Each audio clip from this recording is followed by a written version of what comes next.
কি তাই তো শোনাই?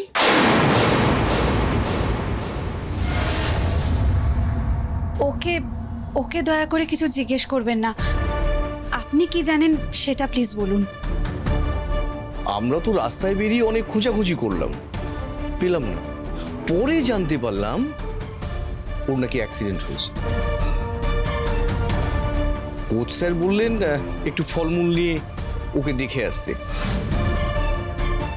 এটা ধরো। আরো হ্যাঁ, ও ব্যাগটা ফেলে এসেছিল, ব্যাগটা দিয়ে গেলাম। হ্যাঁ, কি শোনাই, শরীর এখন কেমন? ভালো ভালো। শরীর তো ভালো রাখতেই হবে, সামনে ম্যাচ।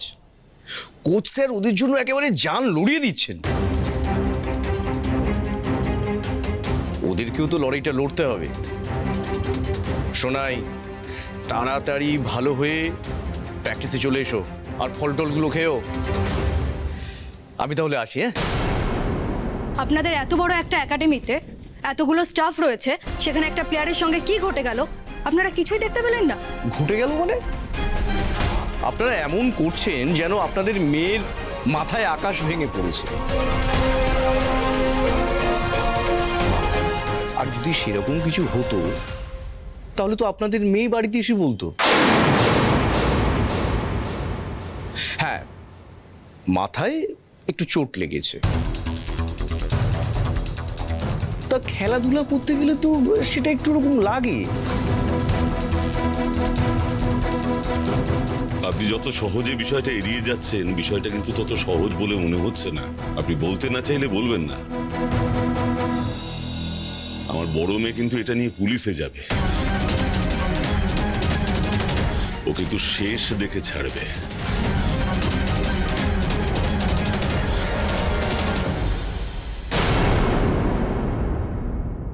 পুলিশে যাবে? হ্যাঁ স্যার, সোনাইয়ের বাবা বললো ওদের বাড়ির বড় মেয়ে পুলিশের কাছে যাবে, পুলিশের কাছে ইনভেস্টিগেশন দাবি করবে সেদিন সোনাইয়ের সঙ্গে কি ঘটেছিল সেটা জানার জন্য। ও বাবা, এত দূর? তাই তো দেখছি স্যার। স্যার, কিছু মনে না করলে একটা কথা বলতাম। বলো। স্যার, কয়েকজন স্টুডেন্ট বলছিল যখন সোনাই লকার রুম থেকে দৌড়ে পালায় তার কিছুক্ষণ আগে ওরা আপনাকে লকার রুমে ঢুকতে দেখেছে। ইম্পসিবল, ফালতু কথা সব। আমি তো সিনারিওতে ছিলামই না। যারা দেখেছে এরকম পোর অবজারভেশন নিয়ে ফুটবল খেলতে এসছে। কিচ্ছু হবে না, কিচ্ছু হবে না এদের জীবনে। আর আপনাকে বলছি, হ্যাঁ, কোন সাহসে এসব কথা বলছেন? আমার দুর্নাম করার চেষ্টা করছেন, লোকের কথায় নাচছেন, আমাকে দোষ দিচ্ছেন। অবশ্যই আপনার সাহস দেখে আমি অবাক হয়ে যাচ্ছি। আপনি স্যার অযথা উত্তেজিত হচ্ছেন স্যার। আমি কিন্তু ওইভাবে বলতে চাইনি স্যার। আর এভাবে সেভাবে কি বলছেনটা কি আপনি? হ্যাঁ, আমতা আমতা করছেন কেন? আমি ওই লকার রুমে ছিলাম, এই প্রসঙ্গটা কেন বারবার আসছে সেটাই আমি বুঝতে পারছি না। ব্যাপারটা স্যার আমি আপনার ভালোর জন্যই তুললাম। যেভাবে সোনাইয়ের জামাইবাবু খানা তল্লাশি শুরু করেছে আর আরেকবার একাডেমিতে এসে ছাত্রীদের সঙ্গে কথা বলে জানতে পারে যে ওই সময় আপনি ওখানে ছিলেন, তাহলে স্যার ব্যাপারটা অন্যদিকে গড়িয়ে যাবে স্যার। আমি অস্বীকার করব? আমি তো স্পটে ছিলাম না। আপনিও জানেন আমি স্পটে ছিলাম না, আপনি অস্বীকার করবেন? সে না হয় করবো স্যার, কিন্তু সোনাইও যদি সেরকম কিছু বলে তাহলে তো পুলিশ আপনার হাতে হাত করা পড়াবে। স্যার, আইন মেয়েদের পক্ষে। ওরা কমপ্লেন পেলেই আপনাকে থানায় তুলে নিয়ে গিয়ে ডান্ডার বাড়ি দেবে। দোষী নির্দোষ সে তো পরে প্রমাণ হবে। তাই বলছিলাম স্যার, যদি সত্যি সেরকম কিছু ঘটে থাকে আমাকে স্যার নির্দ্বিধায় বলতে পারেন আপনি। তোমরা আসলে মিহির সেনের মতো কোচকে ডিজার্ভই করো না। তোমাদের একাডেমিতে জয়েন করাটাই আমার ভুল হয়েছে। দু পয়সার সম্মান তো দাও না। ওই শোনাই না কি তার একটা নোংরা কেসে আমাকে জড়ানোর চেষ্টা করছো। স্যার, আমি আপনাকে জড়াচ্ছি না স্যার। ওই দিন স্যার আপনার অ্যাক্সিডেন্টের ঘটনাটাই তো কাল করে দিয়েছে।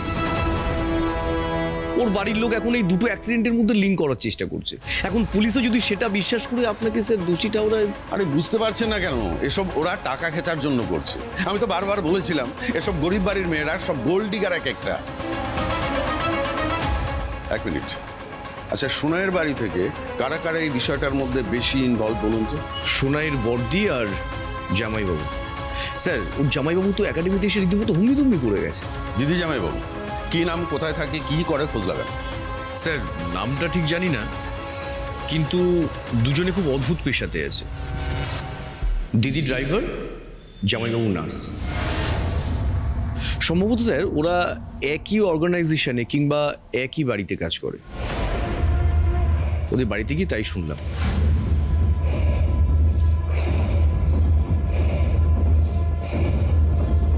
দিদি ড্রাইভার, জামাইবাবু নার্স, একই বাড়িতে কাজ করে।